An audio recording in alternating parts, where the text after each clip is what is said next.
하나님 아버지 감사합니다. 지난간 밤에 우리의 생명을 주님께서 품어주시고 불꽃 같은 눈동자로 지켜 보호해 주신 것을 진실로 감사합니다. 오늘 또 새날을 주시고 하나님 앞에 경건의 시간을 가지게 하여 주시니 너무나 감사합니다. 우리 모든 성도들, 우리 자녀들까지 오늘 이 영상을 통해서 개인 묵상 시간을 가지고 하나님을 생각할 수 있는 은혜를 베풀어 주옵소서. 오늘도 우리의 삶의 현장에 주님 동행하여 주시는 줄 믿습니다. 살아계신 하나님, 도와주시는 하나님, 다윗이 만난 하나님, 우리도 마음껏 만나고 찬송케 하여 주시옵소서. 오늘도 한우들을 근고하시고 주님 치료하여 주시오며 천국의 소망을 잃지 아니하도록 붙잡아 주시기를 원합니다. 오늘도 우리 자녀들의 학업에 함께 하시고 우리 자녀들 가족들 직장생활에 생업에 복내려 주시기를 원합니다. 오늘 하루도 하나님 우리의 삶의 형편을 아시는 주님이십니다. 감찰하여 주시고 도와주시고 구원의 기쁨과 감격을 회복케 하여 주옵소서. 기도할 때에 응답해 주옵소서. 오늘 하루 우리 주님께 교회와 우리 성도님들의 가정과 출입과 모든 것을 의탁하옵고 예수님의 이름으로 기도합니다. 아멘. 평안히 잘 주무셨습니까? 하나님 말씀입니다. 우리 계속해서 사무엘하 23장 8절부터 17절까지 말씀입니다. 제가 말씀을 읽을게요. 우리 성도님들 마음으로 읽으셔도 되고요. 또 소리 내어서 같이 읽으셔도 좋겠습니다. 다윗의 용사들의 이름은 이러하니라. 다그몬 사람 요새 바세벳이라고도 하고 에센 사람 아디노라고도 하는 자는 군 지휘관의 두목이라. 그가 단번에 800명을 쳐 죽였더라. 그 다음은 아호와 사람 도대의 아들 엘라살이니 다윗과 함께한 세 용사 중에 한 사람이라. 블레셋 사람들이 싸우려고 거기에 모임에 이스라엘 사람들이 물러간지라. 세 용사가 싸움을 도두고 그가 나가서 손이 피곤하여 그의 손이 칼에 붓기까지 블레셋 사람을 치니라.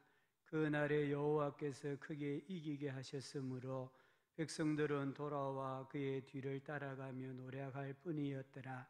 그 다음은 하랄 사람 아게의 아들 삼마라. 블레셋 사람들이 사기가 올라 거기에 녹두나무가 가득한 한쪽 밭에 모임에 백성들은 블레셋 사람들 앞에서 도망하되 그는 그 밭 가운데 서서 막아 블레셋 사람들을 친지라. 여호와께서 큰 구원을 이루시니라. 또 30두목 중 세 사람이 곡식 벨 때에 아둘람 굴에 내려가 다윗에게 나아갔는데 때에 블레셋 사람의 한 무리가 러바임 골짜기에 진쳤더라. 그때에 다윗은 산성에 있고 그때에 블레셋 사람의 요새는 베들레헴에 있는지라. 다윗이 소원하여 이르되 베들레헴 성문 곁 우물물을 누가 내게 마시게 할까 하매 세 용사가 블레셋 사람의 진영을 돌파하고 지나가서 베들레헴 성문 곁 우물물을 길어가지고 다윗에게로 왔으나 다윗이 마시기를 기뻐하지 아니하고 그 물을 여호와께 부어드리며 이르되 여호와여 내가 나를 위하여 결단코 이런 일을 하지 아니하리이다.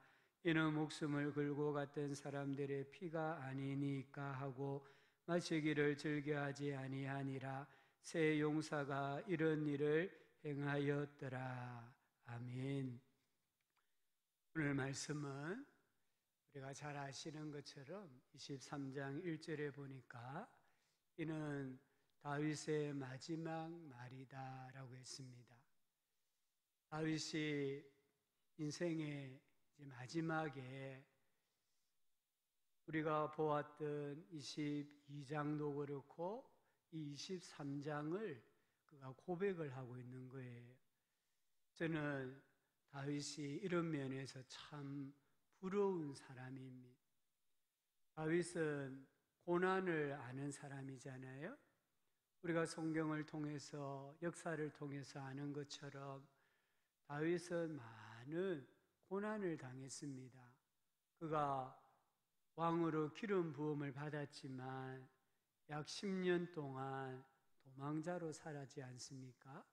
사울의 칼날을 피해서 광야를 유리하며 방황했거든요. 그런데 다윗이 우리가 22장에서도 보고 또 시편 18편에서도 보았던 것처럼 다윗은 이렇게 노래하잖아요.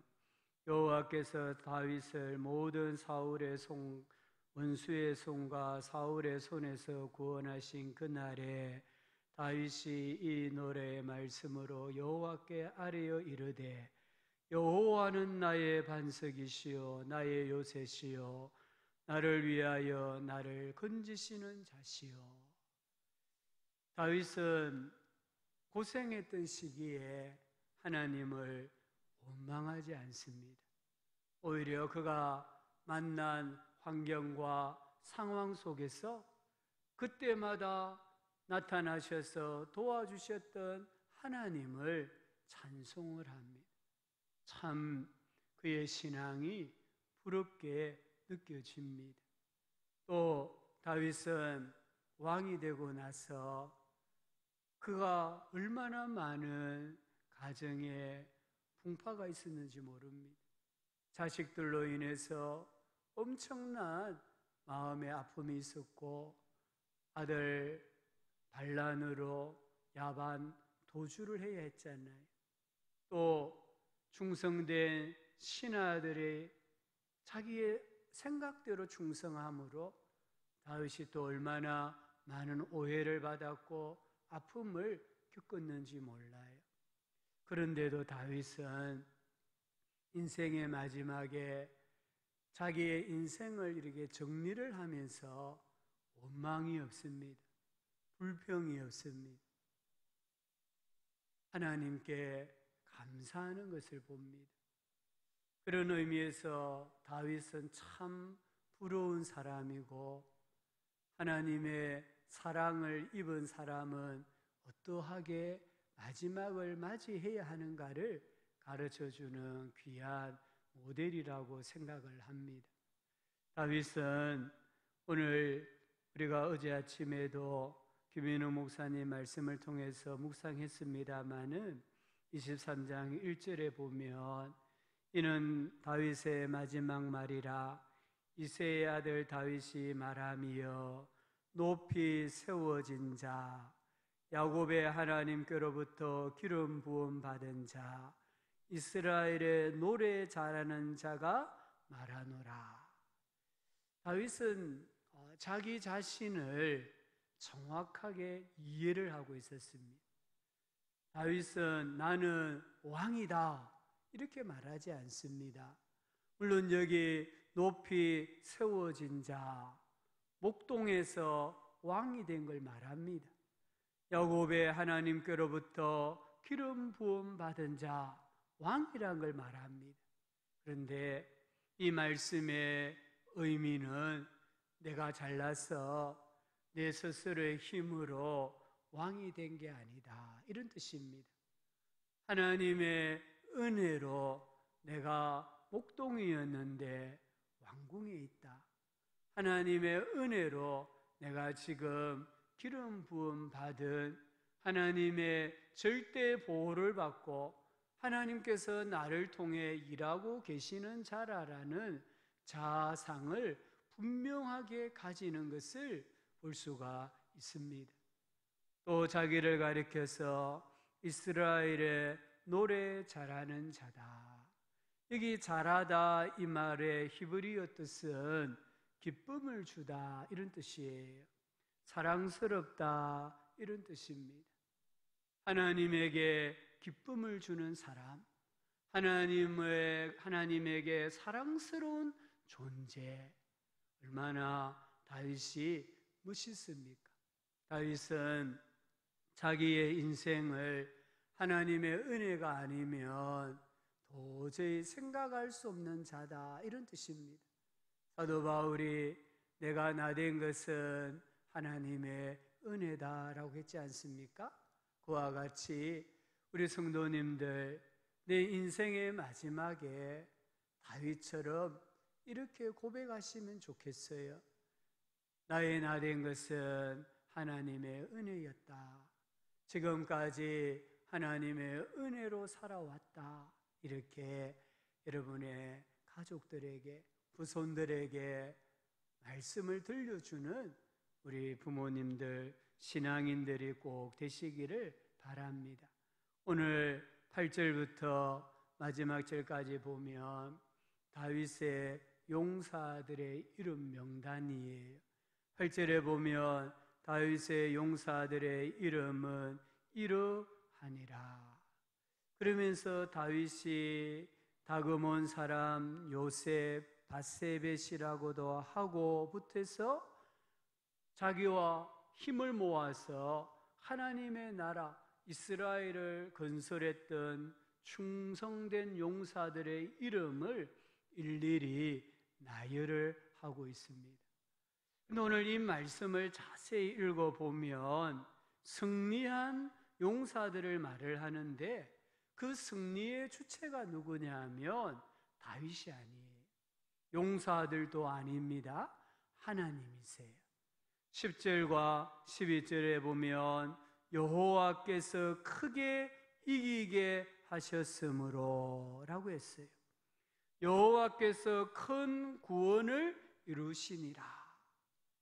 이게 다윗의 믿음이고 다윗이 역사를 해석하는 관점이에요. 그가 승리한 게 아니라, 그가 잘나서 이긴 게 아니라, 그가 위대한 장수들을 앞세워서 이긴 게 아니라 여호와께서 승리하게 주셨다. 여호와께서 이 용사들을 통하여 이기게 해 주셨다라고 고백합니다. 이것뿐만 아닙니다. 22장에서도 다윗의 인생의 주는 늘 하나님이셨어요. 주께서 계속해서 다윗이 반복을 합니다.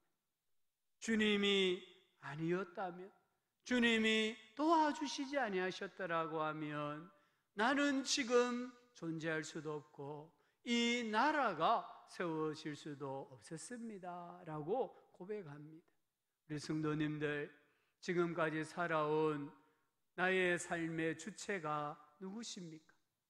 내 인생의 주어가 누구십니까? 여호와 하나님이시라고 고백할 수 있는 우리가 되기를 간절히 소원합니다. 두 번째는 여기 보면 다윗의 용사들을 이야기하지 않습니까? 이 용사들은 출신이 다양해요. 꼭 한 지역에서만 아니라 여러 지역의 출신들의 장수가 나와요. 또 이 장수들을 보면 정말 뛰어난 사람들입니다. 어떤 한 장수는 8절에 나오는 장수는 그가 단번에 800명을 쳐 죽였더라. 한 번에 800명을 죽였다라고 말합니다. 칼 하나, 창 하나 가지고 800명을 죽인다는 것은 정말 사람의 힘으로는 불가능합니다. 하나님께서 도와주셨기 때문이에요. 또 10절에 보면은 9절에 나오는 엘르아살, 이 엘르아살은 그가 가진 칼이 자기 손바닥에 달라붙기까지. 이 말이 무슨 말입니까? 손바닥에 피가 났다는 말이에요. 얼마나 열심히 전쟁에서 칼을 휘둘렀으면 손바닥 피부가 다 벗겨지고 짓물러져서 피가 흐른다는 거예요. 그런데도 그가 전쟁을 하면서 블레셋 사람을 쳤다라고 합니다. 이 일도 여호와께서 크게 이기게 하셨더라라고 합니다.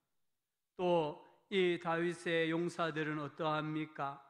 오늘 말씀에 14절 이하에 보면 이 용사들은 다윗을 위해서라고 하면 목숨을 거는 사람들이에요. 오늘 여기 보면 뭐라고 말씀합니까? 13절에 보면은 전쟁을 하고 있는데 다윗은 산성에 있고 블레셋 사람들의 요새는 베들레헴에 있다고 14절에 말씀하잖아요. 근데 다윗이 우물물이 먹고 싶다, 아마 혼자 되새겼던 것 같아요.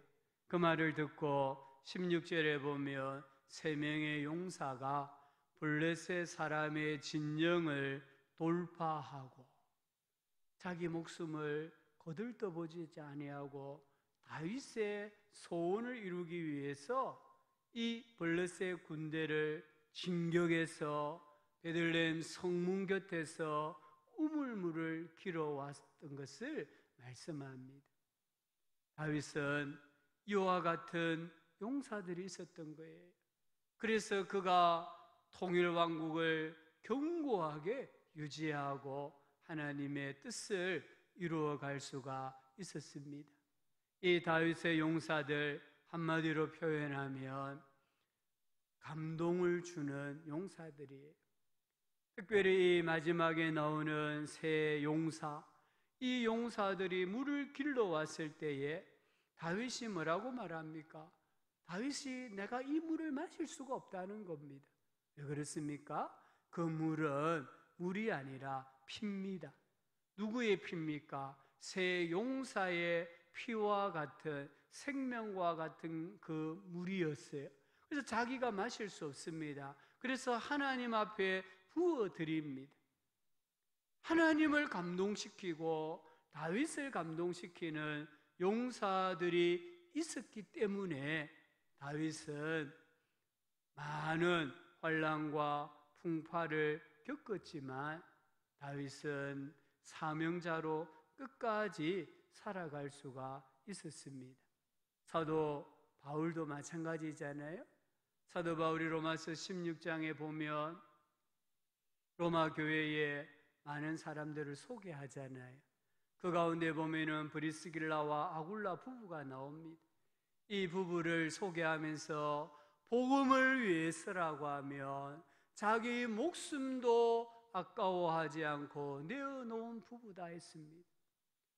화영대에 단두대에 서는 것도 마다하지 않을 만큼 복음을 위해서 바울의 선교를 위해서 헌신했던 부부, 무명에 헌신한 그리스도인들이 있었기 때문에 1세기, 2세기에 그리스도의 복음이 로마를 넘어 아시아를 넘어 전 세계로 전파될 수 있었다라는 것을 우리는 꼭 기억을 해야 합니다. 오늘 우리 교회에 이와 같이 하나님을 감동시키는 헌신자들이 많이 일어나기를 소망합니다. 목사를 비롯해서 우리 모든 성도님들 한 분 한 분이 하나님의 나라를 건설하는 일에 이 용사들처럼 헌신하고 충성하고 하나님을 감동시키고 교회를 감동시킬 때에 우리의 이름이 하늘에서 해같이 빛나고요, 하나님께서 기억해 주시고 우리에게 선하게 갚아주신다라는 믿음을 꼭 가지시기를 바랍니다. 오늘 말씀을 생각하면서 주님, 저도 하나님 나라에 충성된 용사가 되게 해주십시오. 그렇게 기도하시면 좋겠고요, 내가 헌신해야 될 부분이 무엇인가를 또 돌아보면서 기도하시고요, 이 코로나19 상황 가운데서 하나님께서 우리를 지켜주시고 교회 예배를 또 회복시켜 주시기를 기도하시고요, 태풍으로 인하여서 또 환난 당하는 사람들을 위해서도 기도해 주시기 바랍니다. 말씀을 가지고 기도하시다가 또 각자 기도하실 수 있기를 바랍니다. 하나님 아버지,